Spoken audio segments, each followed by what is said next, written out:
Having a good day today. I hope everybody's at least trying to have a good day today. I know a lot of things is crazy. You know what I mean? But I hope everybody's having a good one. You know what I'm saying? I hope everybody's having the best day that they possibly can. I'll tell you. Bump, bump, bump. So we about to go live in a second. Boop, boop, boop.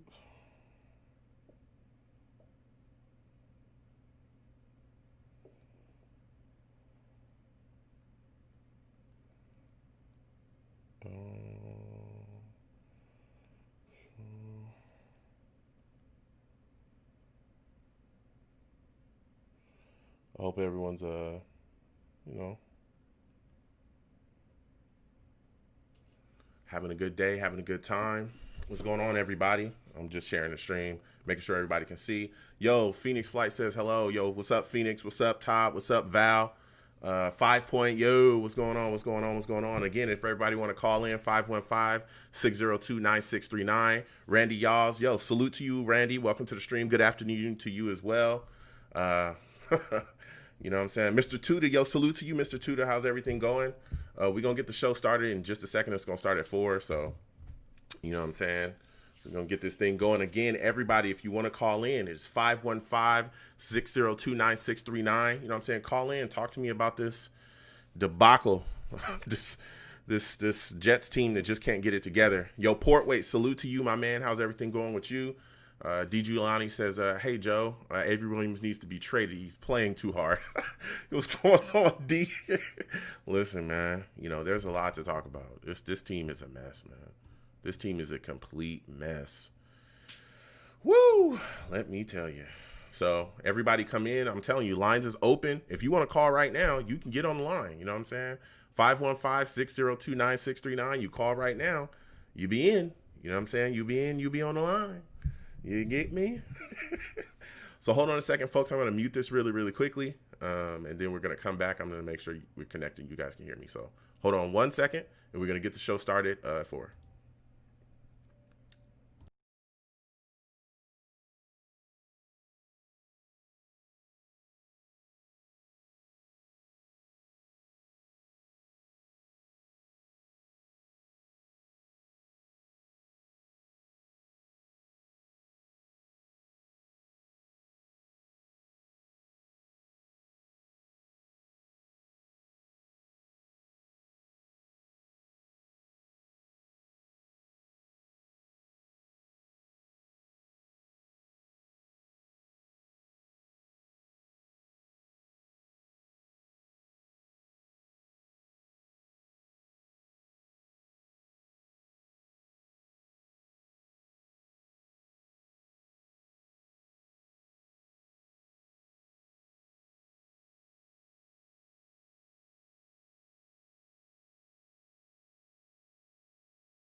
Blog Talk Radio.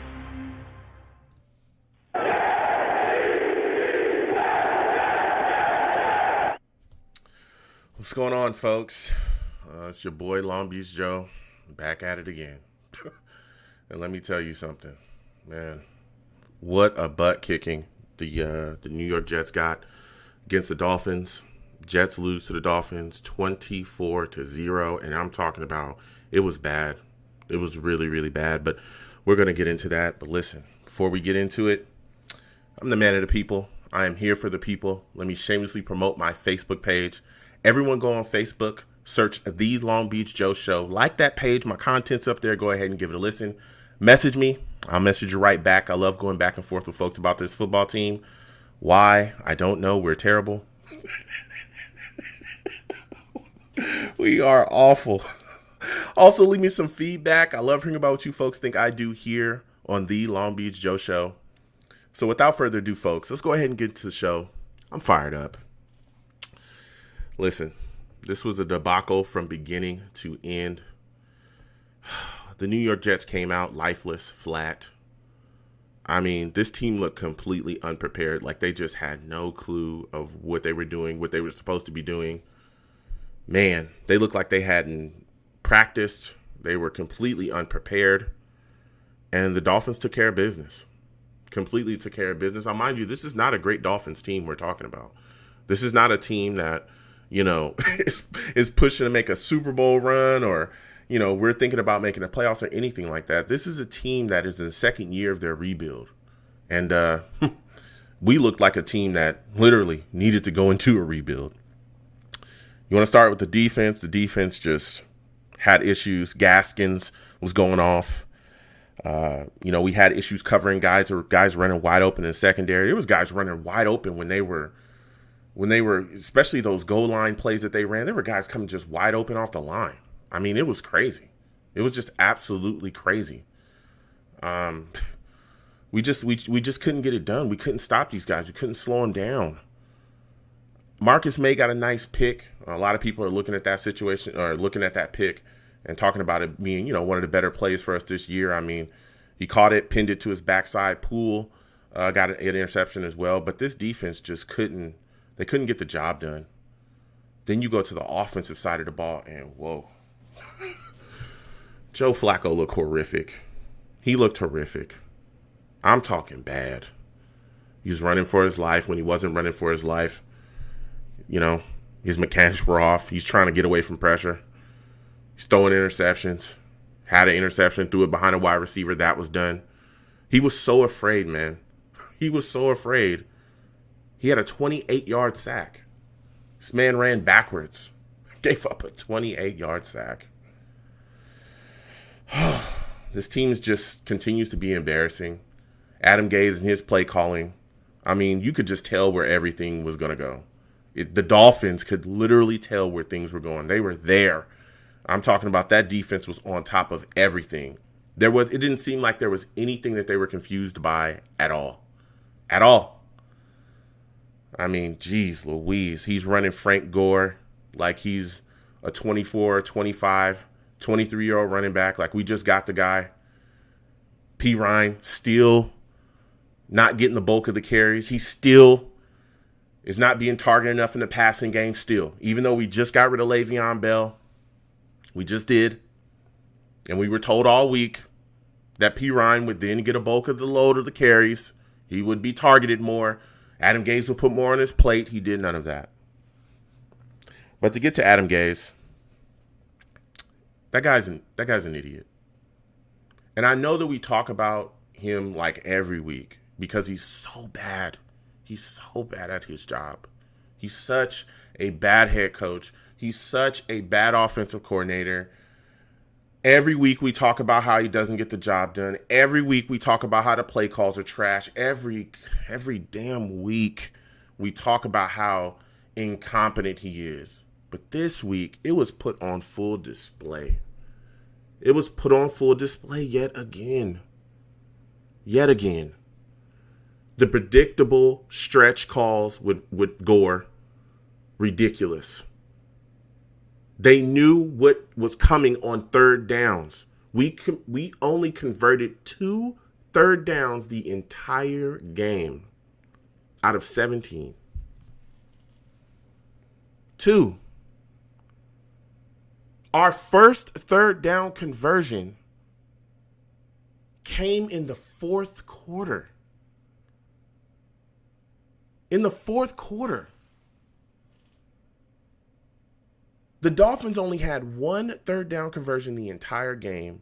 They still shut us out 24-0. That is an indictment on our offense. That is an indictment on Adam Gase. I watched this man call a stretch play on 3rd and 2, not get it because it was a garbage ass play call. And then he comes back on 4th down in the 4th quarter, down 24 points with 12 minutes left, and he punted. This guy coaches to lose. He is a damn loser. That's what he is. That's what he's always going to be. He's never going to be anything other than that.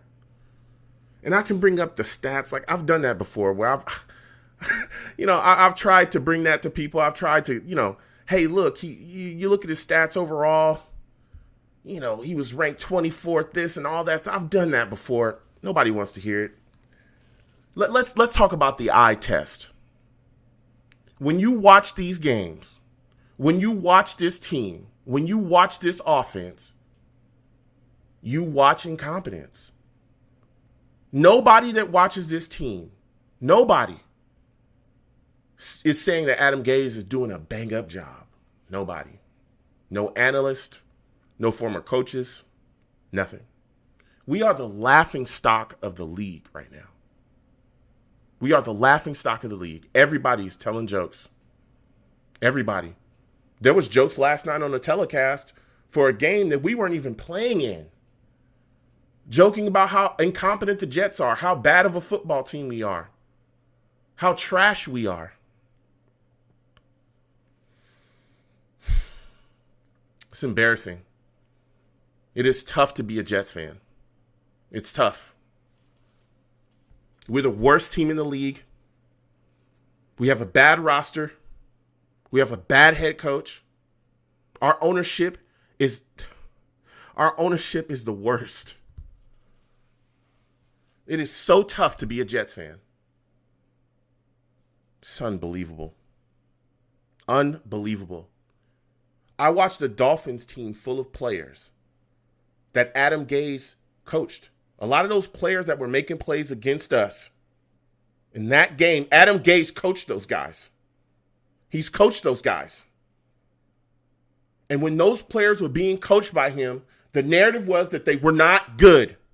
That was the narrative. They weren't good players. But they get a new coach, another guy to come in there, and guess what? Those players start to flourish. They start to show signs. They start to show burst in talent. Guys like Devontae Parker. You see on full display, the Dolphins put on full display live in front of us, showed us how incompetent of a coach Adam Gase is. They showed us that. Their roster is playing to the wall for that new coach. Their roster is being used effectively. Those players are being put in positions to make plays. They got rid of him because he was squandering the talent on that football team, and we brought him in here to destroy ours. I'm beside myself. Because I watched Ryan Tannehill throw for 364 yards. 364. I watched it. I watched him throw for 4 touchdowns. A quarterback that the rest of the league had left for dead. They said he wasn't good enough. The Dolphins got rid of him. They traded him for some mid-round picks because they said he was not good enough. And now he is playing like one of the top QBs in the league. I wonder what's changed. Oh, I know what's changed. I know. I got the answer. He got the hell away from Adam Gase. Just like Robbie Anderson did. He's balling out. Just like Devontae Parker did. First year after he got rid of Gase, it was the best season he's ever had. He's playing well. Just like Kenyon Drake. Just like Jarvis Landry. And let me tell you something. Le'Veon Bell, wait till you see what he's got in store for us. This franchise is a goddamn garbage dump. It's a garbage dump. It's a garbage dump. Everything Gase touches dies. Everything. He was in our division. We watched it for 3 years. We watched it for 3 years. We watched him destroy a team. We didn't need to hire private investigators to figure out what Adam Gase was all about. Anybody that had ever been around him would tell you he's a nut job. The only person that vouched for him was Peyton Manning.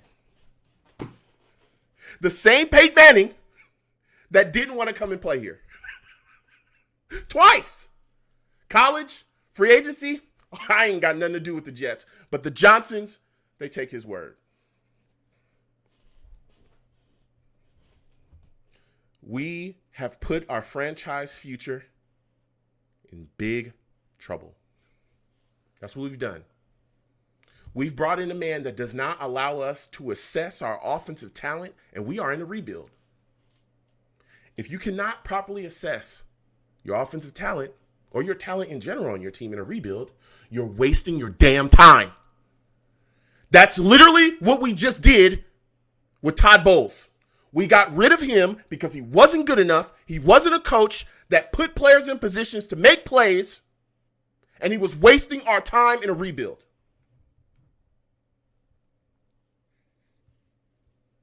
And we just did it again. We brought in another guy that was even worse. And we gave him our franchise quarterback. That's what we did. I'm going to go to the callers because we're going to keep it real tonight about this football team. I'm so tired of being a Jets fan. I'm tired of incompetence. I'm tired of losing. So we're going to go to the callers. We're also going to go to the chat as well. All my boys in the chat, all the savages in the chat. We're coming to you. I want to hear from you folks. If this is your first time listening to me, whether it be on Blog Talk or any of the other platforms that I stream on, because I do stream while I do my live radio show, we talk to the people in the chat, man. They're called the savages. Why? Because they get savage. And it's that time. Because the Jets are a dumpster fire. Are a dumpster fire. If you want to call in, 515-602-9639. Do not call in cursing on my show. I will get your ass out of here faster than Adam Gase can call a screen on 3rd and 40. 3rd and 40. Faster than Adam Gase can call a stretch play with Frank Gore. Faster than Adam Gase can alienate star players. Faster than Adam Gase can ruin the career of a talented young offensive player. I'll get your ass out of here faster than that. Oh my God. Being a Jets fan sucks. It sucks, man.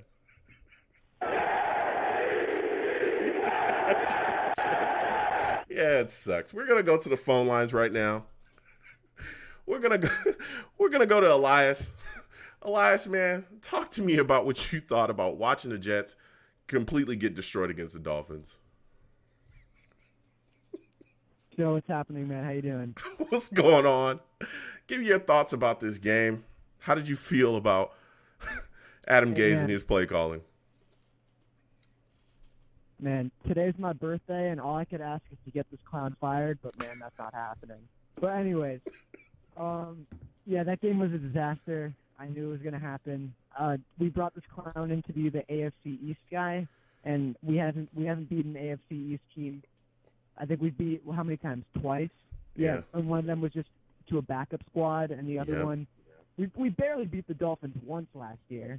So I don't know how this guy is just chilling on the bench when his former team is whooping his butt. Dude, this is all I want.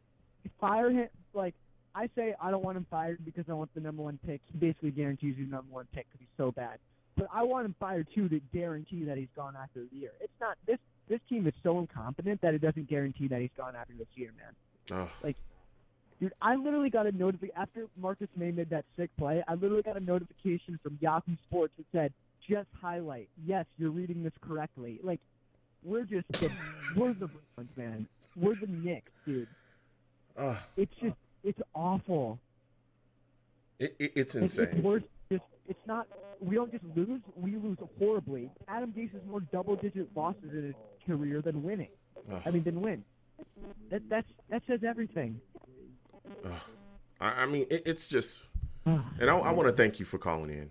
I'm just mind blown at the state of incompetence here. And you touched on so many topics. You're bringing the fire early. But for me, right, if I own a football team, if I'm Christopher Johnson, and this is going to be my first question for you. When you look at what we see here, at what point do you step in and say, you know what, look, I'm going to stop this. I'm going to stop this from happening. I'm going to get rid of this guy because I want to save my franchise quarterback and save my football team. When do you think Christopher Johnson will finally step in and step up as an owner and get this guy out of here? So if I was the owner, I actually wouldn't step in at all. I would have the people who actually know what they're doing, the football people, make those decisions. So I'm not having some stupid triangle reporting structure where both the coach and the GM are in charge. I'm having like the proper reporting structure where coach reports to GM, GM reports to me. Dude, owners, stay out of the way. Like, just go count your money or something. Christopher Johnson, go work on your damn like baby powder or whatever. I would just say, Joe Douglas, you make the call, man. But also at the same time, if Joe Douglas was like, well, I think Gase is the right guy, man. I love the bubble screens and the runs of Frank Gore, who's a very great offensive weapon on 3rd and 45. I think that's bringing a lot to our team, and we're clearly trying to win a Super Bowl this year, and I think that's going to really help us out. And I think Le'Veon Bell was not keeping us from having the best culture in sports. Yeah, if he was saying that, then I'd be like, yeah, well, you're gone too, man. But yeah, I think the owners should stay out of the way unless it gets this bad. Unless you got like a guy like John Idzik or Mike McCagnon for your GM, as your GM. But just don't hire those guys in the first place. Just make the right hire and just set it and forget it, man. Yeah. What are your thoughts about the play of Joe Flacco? Because I know people talk about Sam on a weekly basis, struggling with mechanics and footwork and things breaking down. But let me tell you something. I watched Joe Flacco out there, and this guy has won a Super Bowl. He's had an MVP before, and he looked frantic out there as well. What were your thoughts about his play and that 28-yard sack that he took? Dude, I died laughing when he did that. But, so you're saying that you think he played scared. I actually disagree. He played like he couldn't care less. That's what it looked like. He was just so loosey-goosey, like he just didn't care.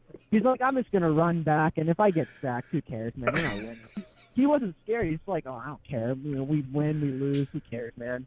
Like, he looks like he's here to make some money and to hang out with his boys on the bench. Like he and like when he played the Cardinals, I was watching this other Jet show that does calls and stuff, and this kid was like, oh, well, he played better than Sam. Are we watching the same thing? But at least with Sam, you get those sparks with that upside. Joe Flacco doesn't have any upside. He's way past his prime. But he's a backup quarterback. I'm not expecting much. It's a lot miles better than what we had with like Luke Falk and David Fales last year. Like miles better than that. And I like the Joe Flacco signing. But like at this point, would you care if you're some backup quarterback? Your career's almost over. This team's not going anywhere. You got a clown for a head coach. Like, what do you expect? Yeah. Well, Elias, I want to thank you for calling in, man. But with that being said, you can't take a 28-yard sack. That's unacceptable. Yeah. Well, I want to thank you for calling in, man. I got to get back to these lines. Got a lot of calls, so thank you for calling in, man. You have a good night. Absolutely, man. Have a good night. Elias calling in with the fire. I'm talking about the absolute fire. I mean, it's absolutely insane. The way that this team is playing, the way that we're looking, it's ridiculous. But I'm gonna keep going with these lines. Keep coming to the next caller. I want to get your thoughts about this football team and the way they played against the Dolphins. How do you do? I believe we've talked before. Yes. I'm that Jersey guy. Yes. Okay. How's it going? What are your thoughts about? Let me just ask you this question. Why is Adam Gase still our head coach at this point? Why? What is the reason? I was going to ask you the same question. Well, they should if we're going to Stephen A. Smith for a minute. Why is he still the coach? They're 0-5 and not going anywhere. Why is he still the coach? Sorry for being Stephen A. Smith, but that's how I feel right now. Like, my head's still spinning from it. Yeah. I don't understand. I mean, it goes bad to worse. Yeah. I just don't get it. I mean, man. I thought we were going to win this week anyway, but to get shut out like that, that's another story altogether. Yeah. What are your thoughts about the fact that Gore still gets more carries and more targets in the passing game than P. Ryan, even though Le'Veon Bell is gone now? I mean, what are your thoughts about Adam Gase and his usage of these backs? I don't think Gase has a clue the way he's doing, to be honest with you. I mean, he's doing one direction, the team is going somewhere else. I mean, it's just, being discombobulated. Yeah. I mean, Gore's too old. I mean, he's going to be gone another year or so. And they did the right thing by leaving Bell. Well, Bell didn't want to be there anyway. Mm-hmm. So, it was just wasted space that they were putting on him. So that's the right move. I mean, was they going to change our fortunes? Well, I had a glimmer of hope that it would, but it didn't. Yeah. That was a bad move. If you don't want to be there, then why are you there? Yeah. Yeah. Are you shocked? The thing is, like, go ahead. Am I shocked at what? No, go. I was just asking. Are you shocked that our tight ends aren't getting as much usage as well either? Like, we're still trying to figure out where's Herndon. Yeah. We're still trying to figure out where's Girvin. We're not seeing them implemented in the passing game much either. Are you shocked about that too? Well, to be honest with you, nothing shocks me about this team this season, the way they've been going. I mean, if they did something right, it'd be a miracle. But if they're doing everything wrong, why would it shock me? I think I can speak for Jet fans everywhere. I mean, the way it's going now, do we really expect to see anything turn around? No. So, anytime you see a fumble and whatnot, well, this I thought was going to happen. So nothing surprises me about with the tight ends and whatnot. I mean, Gase, I don't know what Gase, game plan and strategy is, but I don't think it makes a lot of sense. Yeah. And again, Gase being still the coach at this point doesn't make any sense. Yeah. Dude, I'm beside myself. I just can't believe that the team is playing like this. We're just a complete, just utter mess. It's ridiculous, man. But I want to thank you for calling in. I got to keep getting to these lines. These lines are hot. So you have a good night, man. I'm sure. I'll try. All right. Oh, man. Let me tell you something. Jets fans are pissed off, and I am too. Like, I'm a fan just like everybody else. I love this team. I'm going to keep coming to the lines again. If everybody wants to call in, it's 515-602-9639. Please be patient. We have quite a bit of people on the lines. I will get to everybody tonight. Believe me, you will get your chance to talk. Again, when you call in, do not curse on my show. I'll get your ass out of here real fast. Faster than Adam Gase can ruin the offense. That's real fast. That's really fast. I try to tell jokes, Keep things light. I try, I'm going to go to the chat really quickly, go to the Savages. Angel Reed, salute to you, Angel Reed. Angel Reed in the chat says, remember, Gase is an offensive guru. That's why we have the worst offense in the league. Chat going off, man. The Savages are going off in the chat, man. Listen, we're going to get back to these callers. 347, I'm coming to you. Give me your thoughts about the Jets. Give me your thoughts about us being a laughing stock of the NFL right now.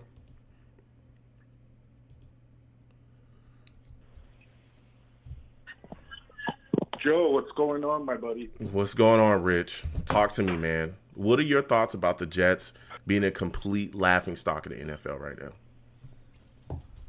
Well, when you are looking for an award and you get it, then it's well deserved. Don't you think? Let me tell you a quick story, because I always like to tell a funny story here at your show when I call it. Can we all agree that Matt Rule should have been the head coach of the New York Jets in 2020? Yeah, he was there. Or, 2019. Yeah, he was there. Okay. He was pretty much in, but we wanted to pick his staff for him. So Matt Rule was asked by Christopher. I'm about to call him Christopher Robin, like Winnie the Pooh, by Christopher Johnson, if he had a problem with his staff being picked, and of course he had a problem with that, right? So he's gone out the door. Because Christopher Johnson apparently was that kid that always had to say he was on the injured list when they were picking kids to play, like, touch football and stuff. So he was never a part of the guys. And that's always what he wanted to be. So when he had Adam Gase drop in his lap, Adam Gase said, yeah, you can give me anybody you want. I don't care. I'll do whatever you want, boss. And you can't blame Adam Gase for that, because if I go to jail for fraud, and then then after I get out, I'm given a job as a treasury. Is it my fault that I got that job, or is it the people who hired me's fault that I got that job? It's So, you know. in reality, you can say all you want about Adam Gase. It's Christopher Johnson who's the problem. Yeah. And that's always going to be a problem, because what the last caller you touched upon about the GM and coach shouldn't report to the owner. Yeah. They should just hire a president for football operations to work with Joe Douglas. Yeah. The Johnsons should just go away. Yeah. And that's it. Yeah. Yeah, and listen, I'm right there with you, Rich. We've talked about that so many times on the show.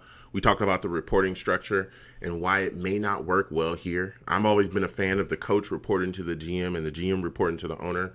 But when you have, the owner or the coach and the GM pretty much on equal footing and they're just both reporting to the owner, I think you kind of see some of the things that we have here, some of the issues. But I want to go into this game with you, Rich, because, man, this was disgusting. What are your thoughts about the Jets only converting 2 third downs in the entire game?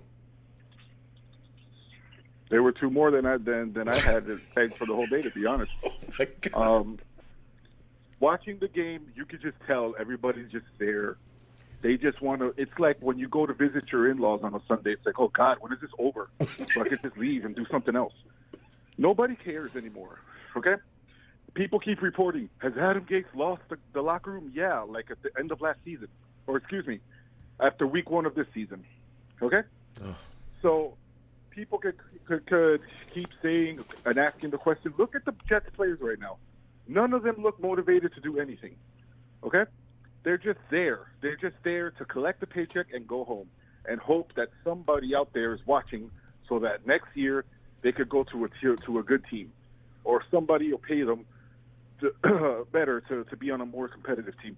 My wife had the line of the year when Joe Flacco took the 28-yard sack. We're sitting here watching it. She doesn't watch football, but she was just sitting here in the room while I was watching it. And she looked up and she sees Joe Flacco. She's like, is he running the wrong way? I said, yes, he is. And then when he got hit, she looked right at me and she said, I don't think I'm going to get the vaccine for the Roro. And I was like, why not? She was like, isn't the guys who own this team the ones that are coming up with it? And I was like, yes. And she was like, well, I'm good then. I'm not getting it. That had me crying for hours on end just thinking about it. So it's like we're just there, and for everybody that thinks that, oh yes, Trevor Lawrence is going to be the answer to our prayers. How much you want to bet Trevor Lawrence goes? I could stick around for my senior year, Oh man. No, not a big deal. Yeah. Yeah, and then what to do? Yeah, that, and we're if we're going to talk about that, I got some things coming up, some ideas. I'm telling you, that could hurt us in more ways than I think some people know.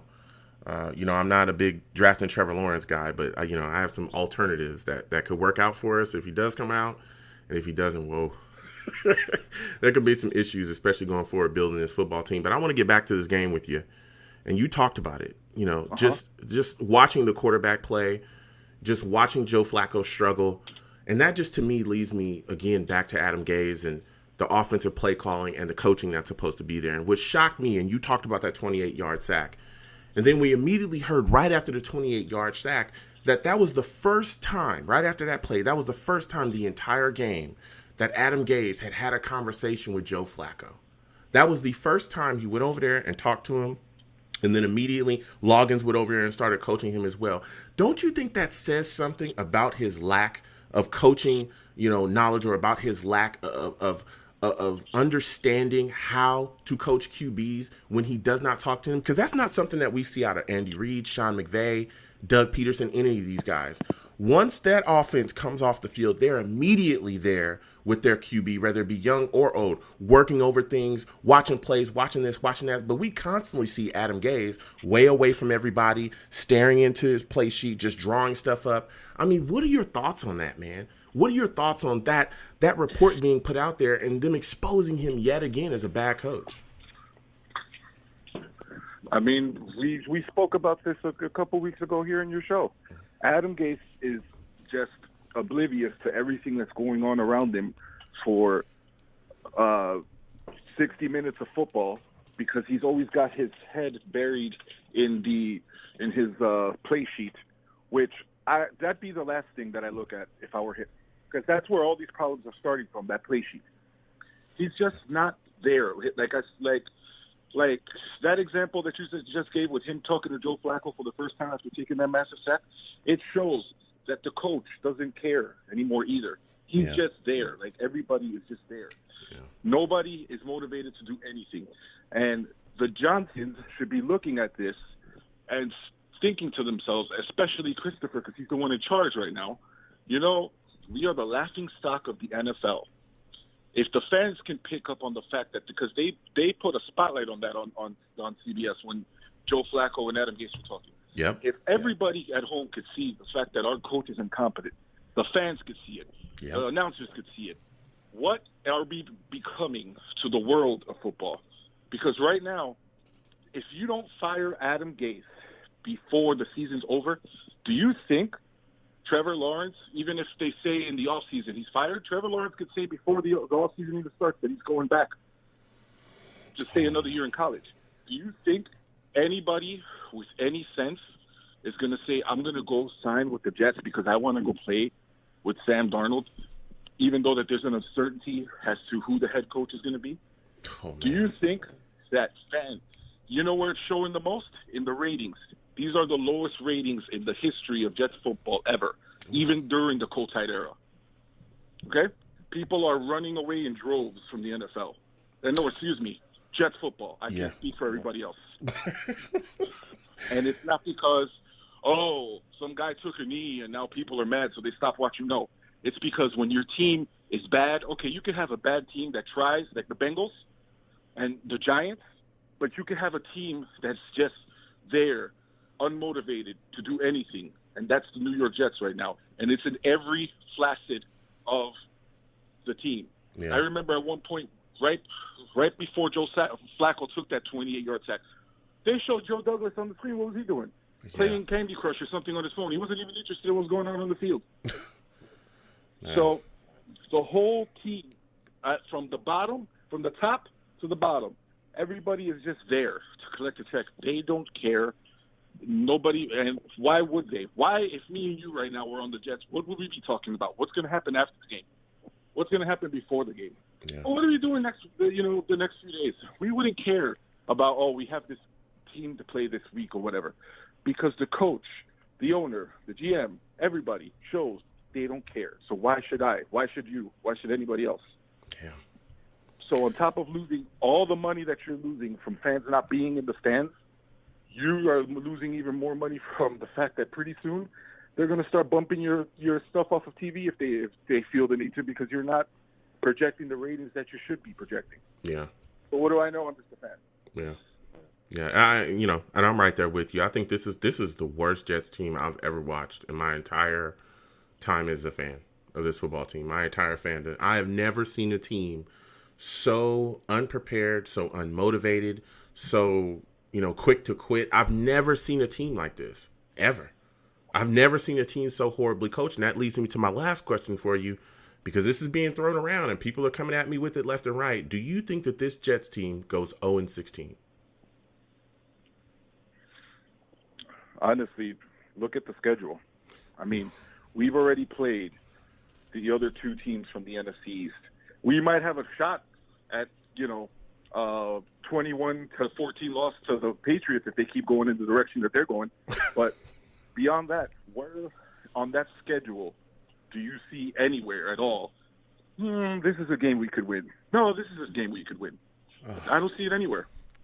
So I think there's an absolute 100% chance, even if you fire Adam Gase tomorrow, doesn't matter who takes over the helm, okay? Even if you freaking back up a dump truck full of money to Bill Parcells' door or whatever, doesn't matter who takes over. This team right now does not have the weapons on either side of the ball, does not have the discipline, doesn't have anything. So at this rate, doesn't matter. You could have Vince Lombardi reincarnated it into somebody else, and we are not going to win a game this year.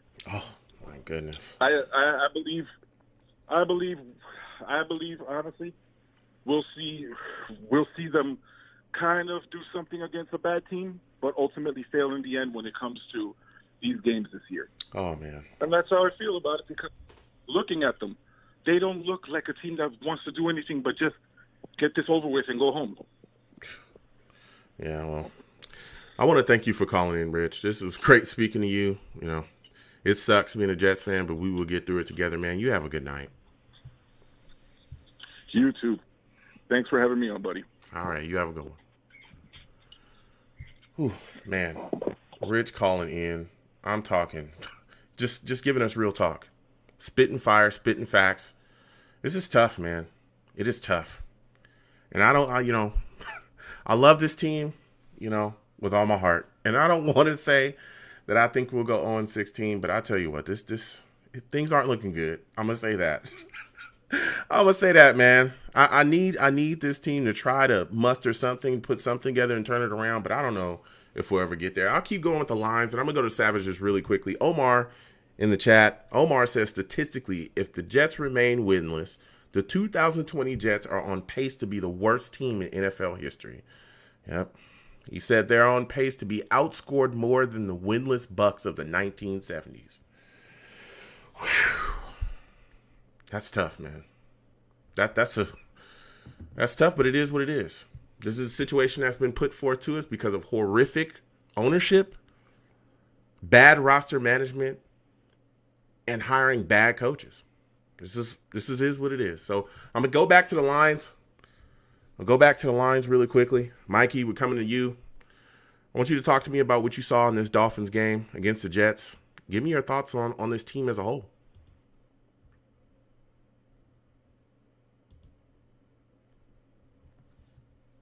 Hello? Yeah, hello, we can hear you. What are your thoughts about this? Yeah, what's going on? What's going on? What are your thoughts about this Jets loss to the Dolphins, man? Thought it was kind of funny, to be honest. What was so funny about us getting blown out? It's just, I feel like I'm becoming an Adam Gase sympathizer a little bit.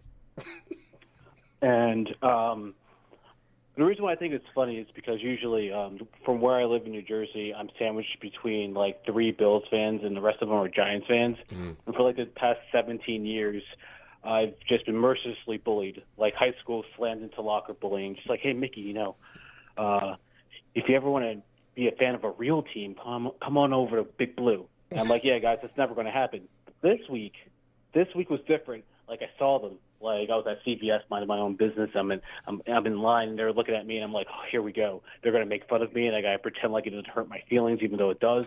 So I'm standing there. I'm like, all right, I'm ready to do it. And they come up to me, and they don't even bother making fun of me. They're just, like, sympathetic.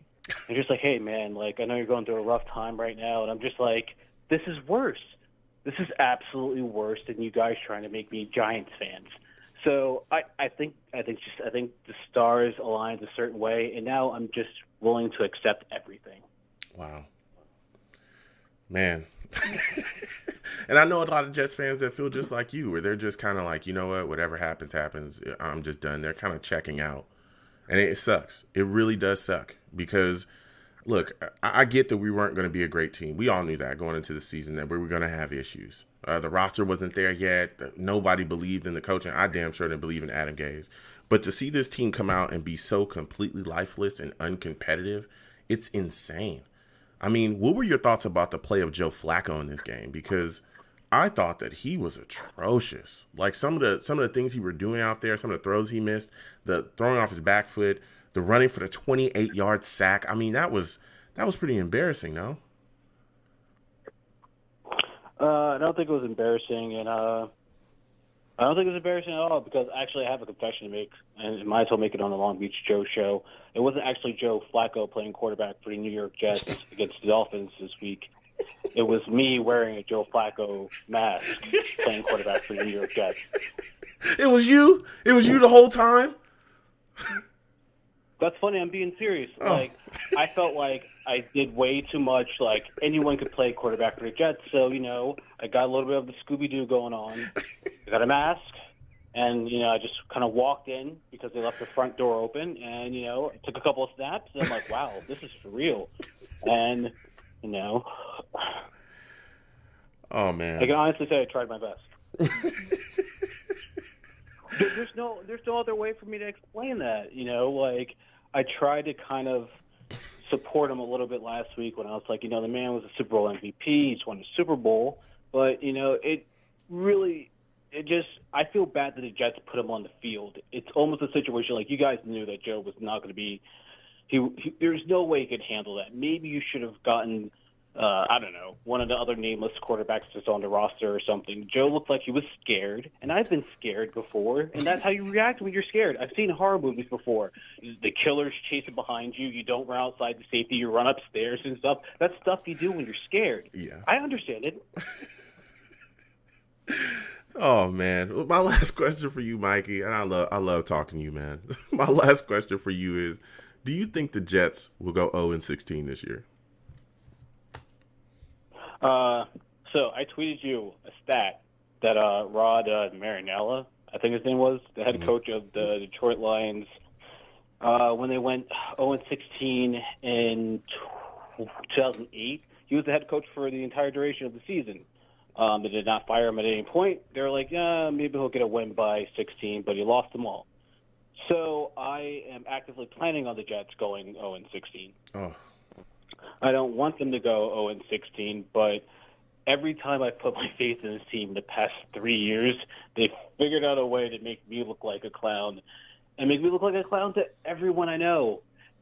I can't even say that I'd be surprised if we're going to go 0-16 because there's no effort. I don't even think necessarily a lot of people are saying that, you know, this team's just bad. We're bad across the board, and we are. But I do think effort is a big part of it. I just don't feel like there's anyone playing to their potential, which makes me think that no one on the team wants to get a win this season, which is I think is kind of worse than just having a bad team. Yeah. I think we might have been able to get maybe 1 or 2 wins this season, but no one wants to play for Gase. Gase will not be fired. CJ2K is probably on a yacht somewhere. I'm convinced the Johnsons don't even remember that they own the Jets, so I don't know why everyone's tanking in on them. They're probably somewhere Joe Flacco. Who's Joe Flacco? He was the quarterback starting for the Jets. Who's the Jets? It's the team that you guys own. Oh, yeah. Okay, well, they got a head coach. They'll figure it out. All right, Joe, I'm going to tell you this, and I'm going to go. Eventually, the NFL, everyone's been talking about it, the NFL is eventually going to treat the New York Jets like a 45-year-old that still lives in their basement. They're going to come downstairs while we're eating our Hot Pockets. They're going to be like, listen, New York Jets football team, you haven't won a Super Bowl since Picasso was alive. If you guys don't get your act together, you're going to go back to college. And by go back to college, they're going to demote us back to college. They're probably going to take Clemson. They're going to be like, hey, Clemson, do you want to be in an NFL team? We can separate the Carolinas. That's probably what's going to happen because it does not look like we actually want to be an NFL team. Yeah. We just want to get a paycheck. Yeah. It's tough, man. It's tough. But I got to get back to the rest of these calls, Mikey. Thank you for calling in, man. It was good talking to you. Of course, man. Take it easy. All right, you have a good one. Oh, man, love talking to Mikey. When he calls in, he's hilarious. Tells a lot of jokes. It's tough. It's tough being a fan. I try to laugh as well. You laugh through the pain. You try your best. You know what I'm saying? But let me tell you, being a fan of this team sucks. It completely sucks. So we're gonna keep going to the callers, but I gotta hit the Savages really quickly in the chat. They're going off. Salute to everybody. Salute to all the Savages. Salute to everybody that's listening to me, no matter where you're listening to me from. Again, if you want to call in, it is 515-602-9639. Do not call in cursing on my show. I'll get you out of here. Get you out of here faster than Joe Flacco can run 28 yards backward for a sack. Cam Reynolds in the chat. Yo, salute to you, Cam. Cam says this is definitely Adam Gase's last year coaching football. I mean, Pee Wee League, middle school, even in Madden's coach mode. Damn. Adam Gase can't even start a franchise. He can't even coach his own franchise. Oh, man. So we're going to go back to the callers. Next caller up. Give me your thoughts about this Jets loss to the Miami Dolphins, 24-0. Man. Hey, what's up, Joe? It's Val Outlaw from the chat. Val, what's going on, my man? How are you doing today? I'm doing good, man. You know, just trying to get through these games, you know, it is very tough. It is very tough being a Jets fan right now. Man, isn't it? Listen, Man. Val, listen. It sucks being a Jets fan right now. So let's go ahead and get right into this game. I want to get your thoughts on the fact that we only had 2 third-down conversions the entire game. Can you talk to me about that, man? It is ridiculous. It's ridiculous, man. It's just like I was just watching a whole bunch of like this whole game. We were just sitting there punting the ball. It's just like, what are we doing? I'm like, at least go for it. At least have some type of, some type of strength to actually, get the first down. It's crazy, man. I can't believe what is going on this year. These past 2 years, because it's just this year. I mean, this whole year has just been like a downgrade. Yeah. Of how everything is going. Yeah, it absolutely has been, man. It's just mind blowing that we only got 2 third-down conversions the entire game. But the thing that pissed me off the most was watching Adam Gase on 3rd and 2 run a garbage ass play and then turn around on 4th down 24 points in the 4th quarter, and he punted with 12 minutes left. Val, what are your thoughts? We're seeing that on like a weekly basis where he makes just an idiotic coaching decision. I mean, what were your thoughts when you saw that, man? Listen, this is my thing. I said this in the comments. I'm like, is he a part of this tank? Like, is this some type of plan that the Johnsons and Joe Douglas got like as a plan? Because they're sitting here running. Okay, yeah, that play was terrible. Like, I don't understand why they're like, punting the ball every time. That's why I said this whole game has just been nothing but punts. I'm like, man, we have no fight, no dog in us at all. So it's just like, man, is he a part of the tank? Is he going to come back next year? Like, I don't know what is going on. Or is this really his play calling? Because if it is, I don't even know how he got this job. Yeah. Like, I don't even know why we even listened to Peyton Manning in the first place.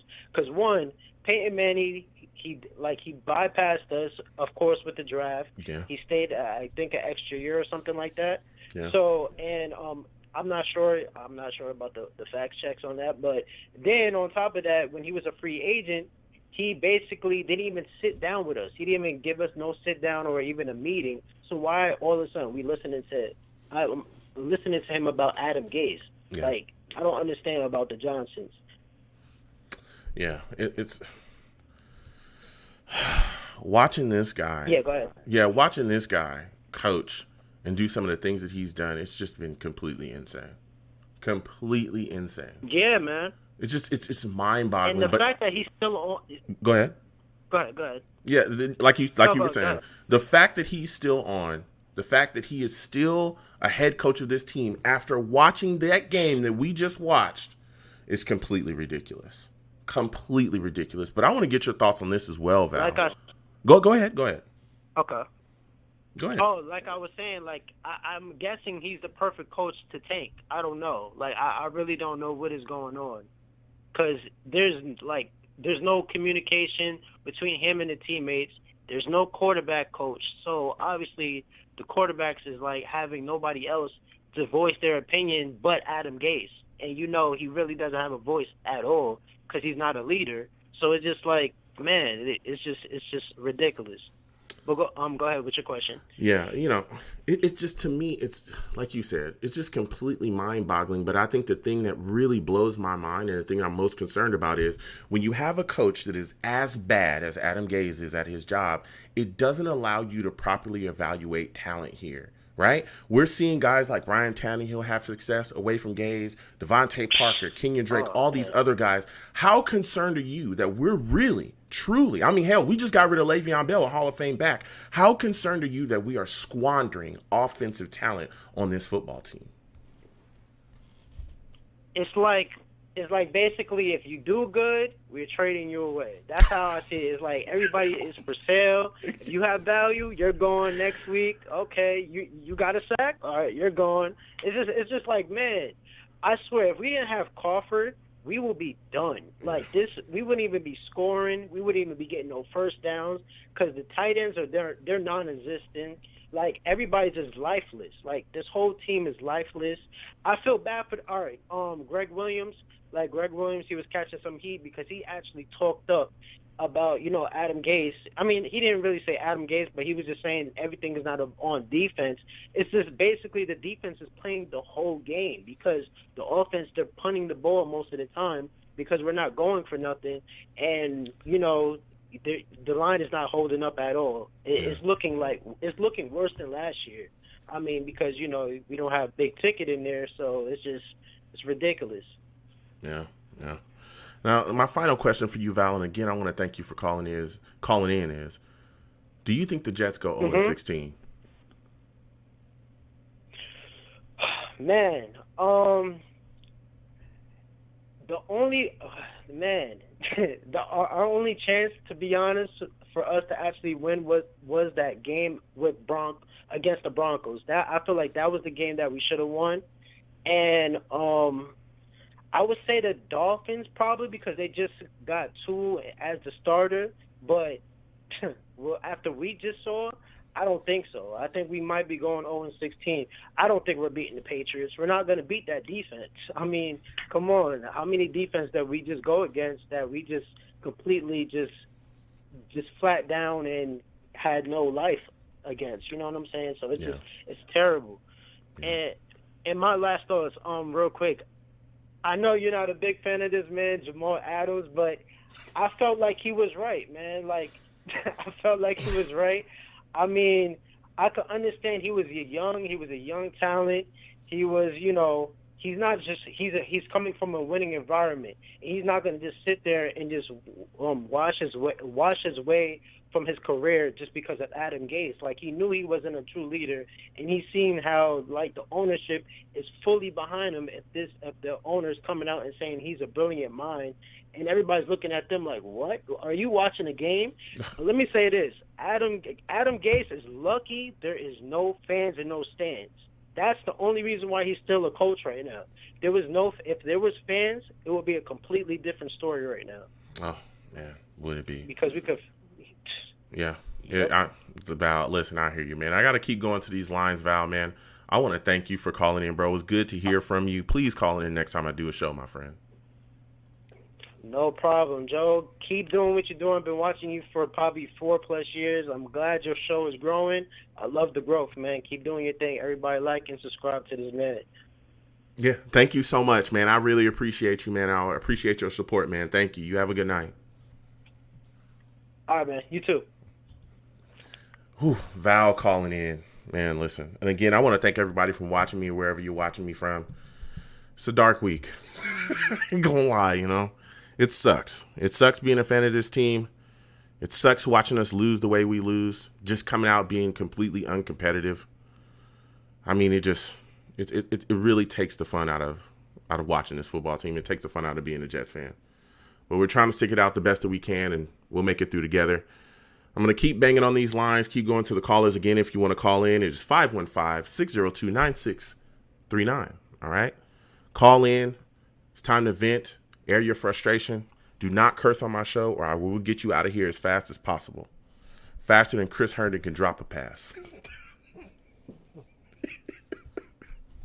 Oh, you got to laugh. You got to laugh a little bit. I'm going to go to the chat really quickly. Kathy Calenti says, Joe, love the show. Yo, salute to you, Kathy. Good to see you in here. Rudy says, I think what pissed me off was not kneeling in the halftime, risking a turnover and giving Miami good field position. I'm surprised no one has brought that up. Yeah, I know there were people that were upset about that. I could see him trying to build some type of, offensive cohesion going in a half. But, yeah, I hear you, Rudy. I know a lot of people were frustrated that he didn't just kneel and go into halftime. So I'm going to get back to these callers. Again, 515-602-9639. You can call in. Do not curse on my show. Coming to you, caller. Let me know your thoughts about this Jets game. Let me know your thoughts about the team losing to the Miami Dolphins 24-0. Hello? Yeah, caller, you're on. What are your thoughts about the Jets losing to the Dolphins 24-0? I think it speaks volumes about Adam Gase. I think I honestly thought that was the game he was going to get fired, only because it was his former team. Mm-hmm. You see how Devontae Parker playing. You see all these guys flourishing around the league. And we couldn't even get a first down till like the second half. Like, what more do you see in Adam Gase? Yeah. But I honestly think Joe Douglas, he's going after the end of the season. I think Joe Douglas is going to keep him there until we go 0-16, until we ensure that we got the number 1 overall pick, Mm-hmm. and then he's gone. He hasn't earned no right to stay and use that pick. He doesn't deserve that privilege. Nah. Yeah. He gotta go. Yeah, and I want to thank you for calling in. You're bringing up a lot of great points. I could see. I would rather have him fired in season, because if you watch what he's doing out there on the field, it's completely ridiculous. I mean, we can't even. It's laughable. Yeah, it is. That's why I laugh, because it is laughable. It's a damn joke. Like, we literally are a joke. I mean, people are making jokes about us. The announcers, the guys that were doing the game announcers, were laughing. They were laughing at the Jets. They were telling jokes. They're telling jokes about us, on other games, talking about how bad we are. I mean, it's ridiculous. But the thing to me that blows my mind is our inability to assess offensive talent through this game, because he doesn't utilize our players as like our young players like they should be. I mean, what are your thoughts about him not using P. Ryan and giving him the bulk of the carries like he promised would happen? Oh my God, and he's so full of it, because before when we released Le'Veon Bell, it was, P. Ryan is going to get the bulk of the touches. I can't wait to use P. Ryan. Now, Le'Veon Bell is gone. You don't use P. Ryan. It's like I don't know if he's like, I don't understand what's wrong with his mind. I don't understand what's wrong with his brain. We're not going nowhere. You're running a 37-year-old running back. That is so boring to watch as a fan. That is just like, why would I sit there and watch that? And that's what I did, though. Being a dumb fan, I watched it. It just blows your mind. It just boggles my mind, that situation, especially when we're seeing other players that he's coached go other places and be successful. It starts to make you wonder, especially when we're in the position. Did you hear his excuse? Go ahead. Did you hear his excuse as to why he didn't use P. Ryan? I know he said he didn't like his body language. I was about to say. Like, I don't know. I've heard, he is crazy. I've heard every excuse in the book out of him. I remember before he got rid of Le'Veon Bell, people used to ask him all the time. In the last game before he did, people said, "Hey, listen, why aren't you using Le'Veon in a passing game against the Cardinals?" And he goes, "Well, I don't really like the matchup with the safeties. I mean, linebackers, yeah, but safeties, no. Le'Veon literally built his career off of beating corners, safeties. He beats everybody. That's why he's an elite offensive Just weapon." contradicting himself. Oh, God. It's just... And that should have been a nail in the coffin. The owners should have seen him releasing Le'Veon Bell. The owners should have seen, like, yeah, okay, he has to go. You can't utilize Le'Veon Bell. Man, Le'Veon Bell. But Le'Veon Bell. Like, it, he can't come up with a play. It's insane. Go ahead. I wanted to ask you, like, who is your top coaching candidate? And I know you're not a big fan of the Trevor Lawrence thing. Mm-hmm. I don't know. I don't like that the media is like, they're basically telling him not to come here. Mm-hmm. Like, I don't like that. I believe if he can win in New York, he would be so beloved by us. Yeah. And like we'll cherish that forever if he was able to do that. Yeah, well, like, there's nothing wrong with us. Yeah, here's the thing, and I'll talk about my coaching candidates just a little bit. To me, Eric B is the guy that leads my list for me. I know people talk about Matt Campbell. I get that there, but I like Eric B. I like Greg Roman. I love Greg Roman, and I love me too.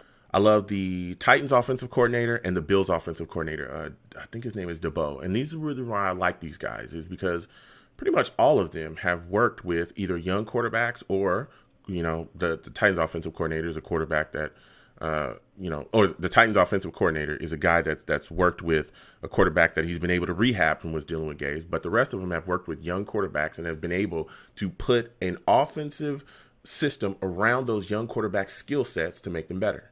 right? I always try to explain to people, everyone bashes Sam for what they're seeing out of him in this system. And this is one of the reasons why I never wanted Gase, was because I knew his offensive system did not fit Sam Darnold's skill set, because his offensive system is extremely archaic. If you look at the way that we run the football, or you look at the way that we run our offensive side of the ball, very static, very little motions. You're not going to see anything kind of tricky. They line up and stuff, and they just hike the football. Well, that stuff works. Yeah, it worked. He said, that stuff worked like back in the 90s, right? With like Peyton Manning. If you look at the current day NFL offensive scheme, let's pull something out the hat right now. Let's say the Chiefs. Let's say the Ravens. Let's say the Saints, right? Lots of motion, especially the Chiefs. That's why they're so confusing. You don't know what the hell's going on. Right? Before he hikes the ball, Mahomes is making all these calls. Then you start to see Tyreek Hill come in motion, and you're like, oh my God, is Tyreek, where's he going? Where's he going to stop? He never stops. Then they hike the ball. He takes off somewhere. Travis Kelce takes off somewhere. Sammy Watkins takes off somewhere. You don't know what's going on. And then the running back takes off. He catches the ball out the back, and he's gone. And it's that fast. You watch it every single week. You look at the offensive scheme that the Ravens are playing. If we took Lamar Jackson, right, and we brought him here and put him in this static offensive scheme that just stands there, and we told him, listen, you just got to stand back in the pocket and throw the ball, do you think he would be as dangerous as he is with the Ravens? No. Absolutely. He's dangerous because they fit this offensive system around his skill set. They tell him, I mean, he's not a bad, pocket thrower now. He's definitely gotten better. But they tell him, listen, kid, you want to make some plays with your feet, make them pay. If they don't spy you, if they don't keep you in check, if they don't close those lanes, when you take that step, then take off and make they ass pay, burn them. And he does it every time. We're not doing that. We're not doing none of that, man. We're not doing none of that. And the Trevor stuff, listen, I think the Trevor Lawrence is a phenomenal quarterback. And I'm going to answer this before I let you go, because I got to get back to these callers. But again, I want to thank you for calling in, and these are great questions. I love Trevor Lawrence. I think he's a great player. We have bigger problems than Trevor Lawrence. We have a franchise quarterback. We have not surrounded him with anything. I'm talking nothing. I'm talking about no protection, no weapons, and our coach is the worst in the league. And this was the guy that we brought in to save him. We've done Sam nothing but disservice. Nothing. And even with all these issues, we still seen flashes. The offense is extremely stagnant right now, right? It's even worse without Sam Darnold. It's even worse. The offense looks even worse. Even worse. You got a veteran quarterback in there in Joe Flacco, and the offense looks even worse. So I think we should utilize that pick to trade down and get more talent in here. That's what I think we should do with that pick if anyone's asking. But, it kind of is what it is. But I got to get back to these callers, man. It was great talking to you. Please call in the next time that I have a show. I love talking to you, and you have a good night. You too. All right, have a good one. Whew, man, listen. I'm going to keep hitting these calls. Love talking to everyone here. Again, 515-602-9639. Love speaking to you folks. Man, it's tough. It's tough being a fan of this football team. It really is tough. Really is tough. I'm going to get back to these lines. 610-610, I'm coming to you. Give me your thoughts on this Jets loss to the Dolphins.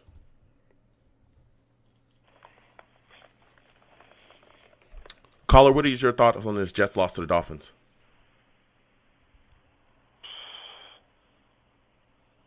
Hello? I don't know. What are you thinking? What are your thoughts? Are you confused about? Are you confused why as it is Gase is still our head coach? Are you confused about that? Confused about life. Man, I hear you. I'm absolutely confused myself. What are your thoughts about Joe Flacco and his play in this football game?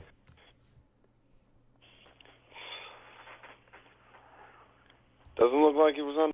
Oh man, I had to get him out of here. He's stuck, man. Everybody's upset. We lost him. Hopefully he calls back in.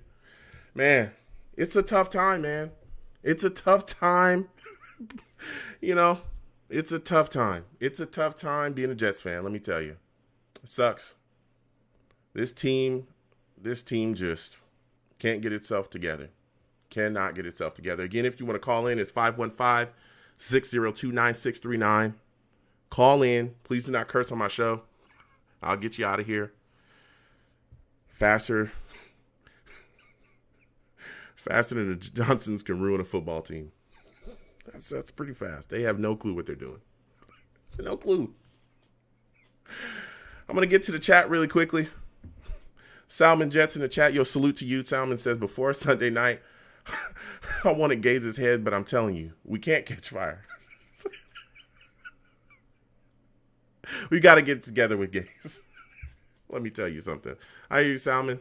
I know people are looking for the situation. They want the tank and all these other things, but let me tell you, when you cannot properly assess offensive talent in this league, you're going to have issues, man. You cannot have this guy around here doing what he's doing to this franchise. You can't have him making horrific coaching decisions on the field. You cannot do that. It's completely ridiculous. Completely ridiculous what we're seeing. Oh, man. So I'm going to go back to these lines. Man. Chris, we're coming to you. Chris, what are your thoughts about the Jets losing to the Dolphins 24-0? Hey, Joe. I will get back to your question, but I just got to get three things out of my system. Go ahead, man. Number one, I'm hearing people saying the Johnsons, and I need to remind people, Woody is not with us anymore. He's all the way in the political world. The owner is Chris Johnson. All right, got that out of the way. Number two, there was a part about someone mentioned why not go for it on fourth down.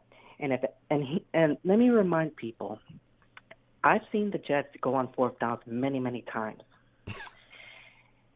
A word of advice, don't go. The one thing I need to tell people is it's a huge mistake if they go for the fourth down. One, they either get an incomplete. Two, they fail on fourth down conversions. Or three, they get an interception. That's just how it is. That's always been their system on fourth down conversions. That's why I'm against them going for fourth downs. And last but not least, number three, the Trevor Lawrence thing, leave the kid alone. He's only in his third year. Let him finish college. That's all I ask. Let him finish college. Yeah, and first off, Chris, first off, I want to thank you for calling in. You're always a great caller. Here's the deal, is that I understand that Woody Johnson is, he's got his foot in the political world, but he still has say-so with his team. I'm pretty sure a lot of the decisions that are made on the team, his brother, Chris Johnson, even though he runs the team, a lot of things are still okayed and signed off by Woody. So it's not like Chris Johnson is just, I don't think he's making these choices alone or these decisions alone, at least not checking in with Woody Johnson. I don't think that that's how that works. And I understand your idea about not going for it on fourth down. Let me tell you something. When you're down 24-0 in the fourth quarter with 12 minutes left and your offense has not shown that spark and you're trying to win a football game, you need to go for it on 4th and 2. There's no reason to not go for it on 4th and 2 because otherwise, what are you even doing out there? If you're not trying to win, if you're not trying to put up points, if you're not trying to succeed against other football teams, you might as well just pack it up. You need to put something to produce, to do something, get some type of spark going so that you will have a chance in this football game. And that's my issue with Adam Gase. My biggest issue with him is I feel like he coaches to lose often. He makes a lot of really bonehead decisions, as far as play calling. And that's where I want to go with you. I want to get your thoughts on his play calling in this game. What were your thoughts about his usage of P. Ryan? Okay. There was another question you asked about what I thought about the loss against the Dolphins. So I'll answer that first. Okay. I'm not surprised.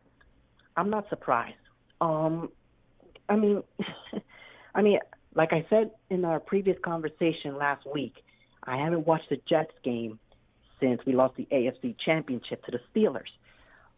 However, I did see the highlights, and it didn't catch me by surprise because that's always been every week. Now, for the second question, Mr. P-Line, I don't know much about him. I don't know his stats. However, I think he would have, but I did hear about his age, and I think he would have been a great use instead of Frank Gore. I guess age does matter due to physique. But I think they should have used them. I really do. At least to gain some yards. Yeah, it's completely crazy. I mean, you look at this situation, man.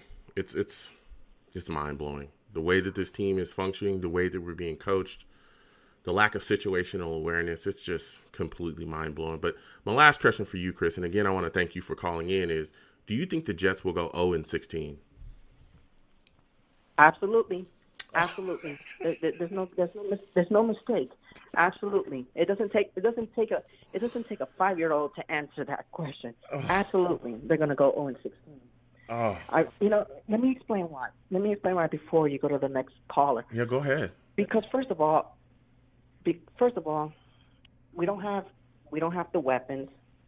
We don't know much about Mr. Mims. I don't know if he's going to play. I don't know if he's even good. Mr. Pirine, I haven't seen him play either. And look, and to top it all off, we don't have. I mean, who do we have next? We got Buffalo, which is going to be a sweep. We got KC or New England next. I'm not sure which one. Either way, we're going to get swept. And then, the chances are slim. I don't see it happen. I see 0-16 along the way. So I really hate to say it, but facts are facts, Yeah. I hear you. Listen, Chris, I want to thank you for calling in, man. I got to keep going to these lines. I got callers coming in, man. It was good to speak to you tonight, man. Likewise. All right, you have a good one. Bye-bye. Likewise. Oh, man. People are just going off, man. Just being a fan of this team is tough. That's all I'm going to say. Being a fan of this team is extremely tough, man. It's just watching it week after week after week, watching this team just continue to struggle, on every level, whether it be defense, whether it be coaching. They come out, they look unprepared, they look flat, they look like they're not ready. Man, completely ridiculous. But again, everyone, please call in 515-602-9639. Please call in. I know it's tough. But we got to get through it. We can talk about this team. Also, again, everyone watching, I'm wearing pink because I'm a supporter of the Susie G. Komen Foundation. We're bringing the fight to breast cancer. If you'd like to donate, please go to all of my social media. You can go to YoungJ000 on Twitter, The Long Beach Joe Show as well on Twitter. It has a link up there. If you can donate to the Susie G. Komen Foundation through my fundraiser link, it'd be greatly appreciated. All of that money goes directly to Susie G. Komen Foundation, bringing the fight to breast cancer. We're going to finish it. Now I'm going to get back to these callers. 973. Give me your thoughts about this Jets loss to the Dolphins. And where do you think the Jets go from here? Hey, Joe. How you doing, man? What's going on, my friend? What are your thoughts about this loss, man? Whew.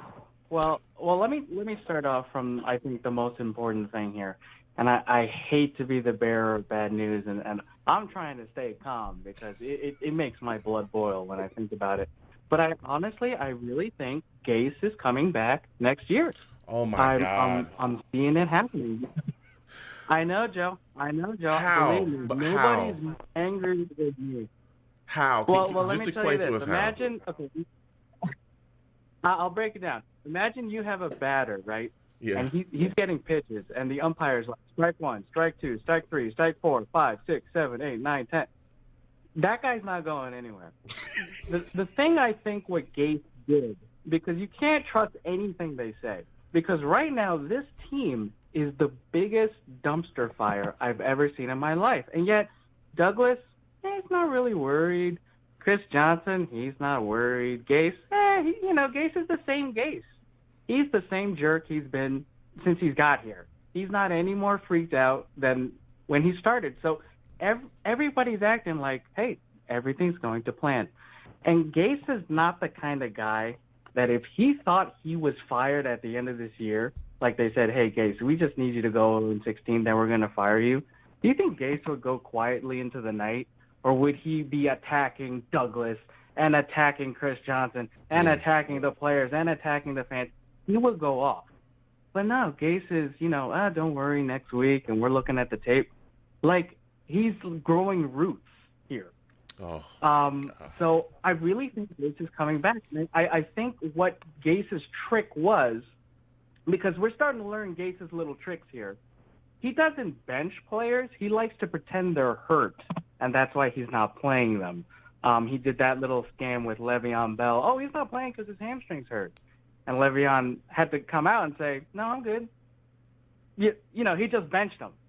And I think that's what they're doing to Darnold. Darnold's hurt. No, I think Darnold got benched. It's not out of character for Gase to throw Darnold under the bus, especially after that Broncos game, because I'm sure maybe even Chris Johnson was thinking about firing him, and he said, hey, look, man, this Darnold kid, I'm giving him basic plays. You saw how terrible I can't coach this kid. He's no good. He's a bust.